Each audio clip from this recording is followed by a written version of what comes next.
Hey everybody, what's up? Brian here.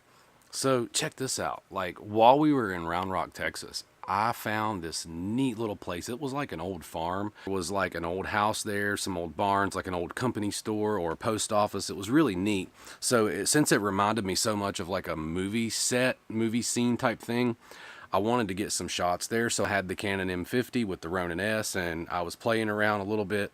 I have a passion for that, so that's kind of like the way that I'm going with my company in 2019 is more real estate, ground shots, B-roll, and then hopefully getting into some cinema. Hey. But anyway, hope you like it. Subscribe, check it out. There's a lot more to come. Stay tuned.